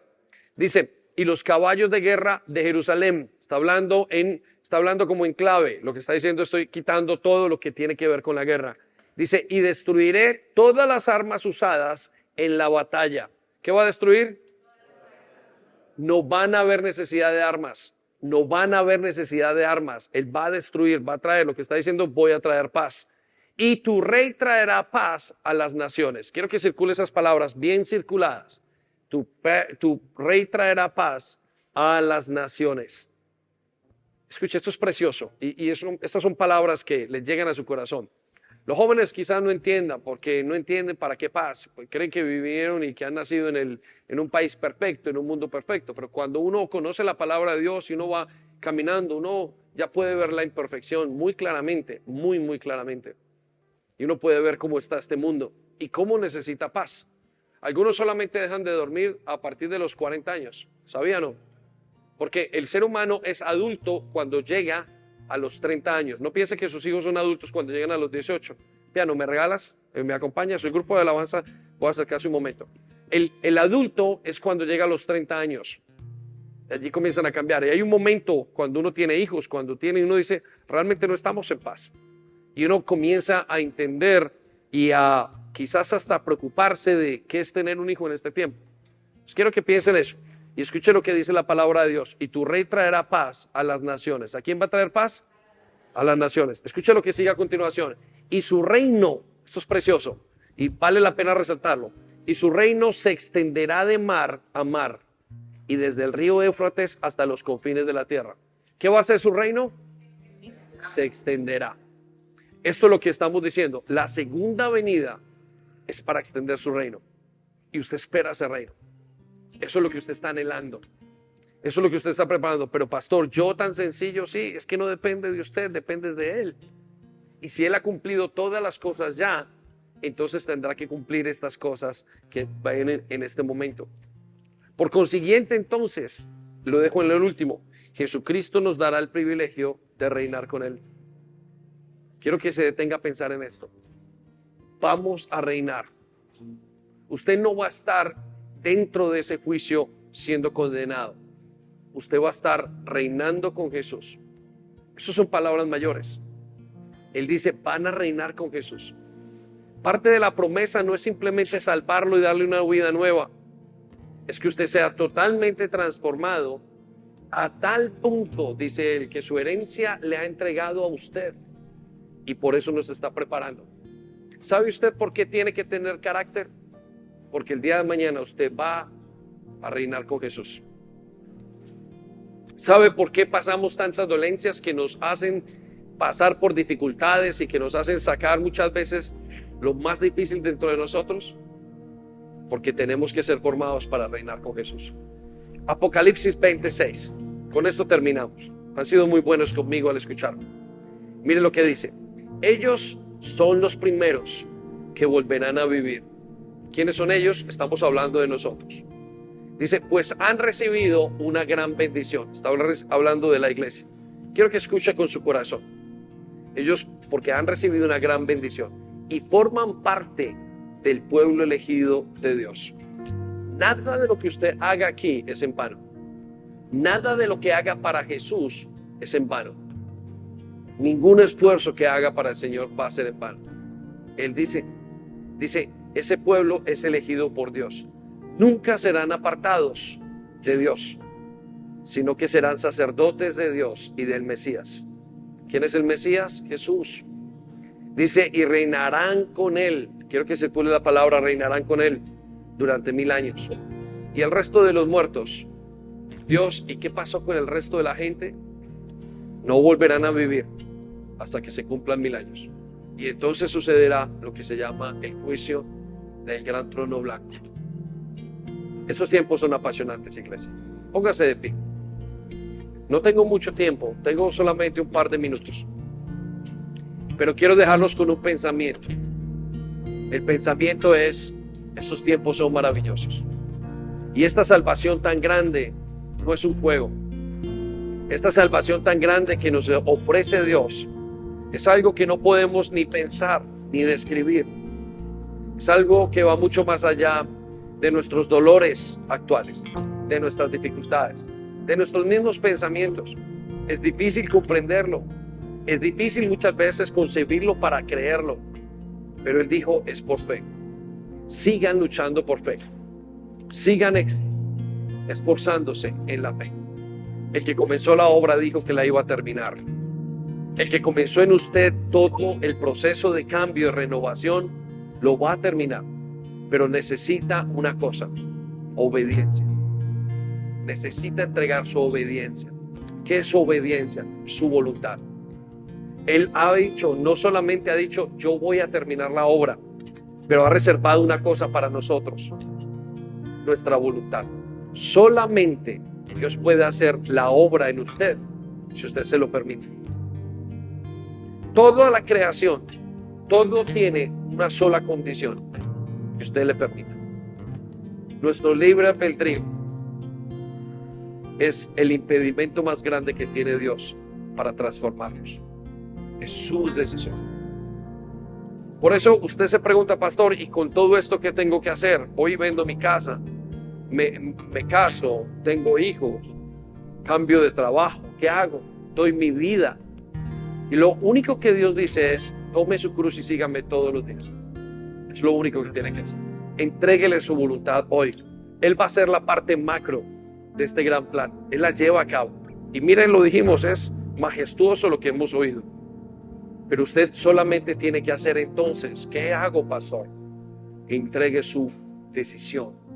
Entregue su corazón a Jesús. Entréguese. Y Él en su momento lo llevará a hacer todas las cosas que tiene que hacer. No hay más. No hay más. Lo más difícil aquí es su corazón y el mío. Y es lo más difícil.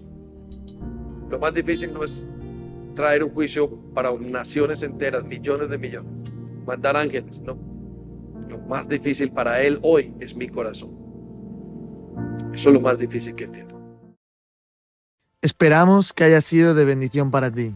No olvides compartir este vídeo con otras personas para que pueda ser de bendición para ellas también. Te animamos a que te suscribas a nuestro canal si aún no lo estás, para que te lleguen las notificaciones del nuevo contenido.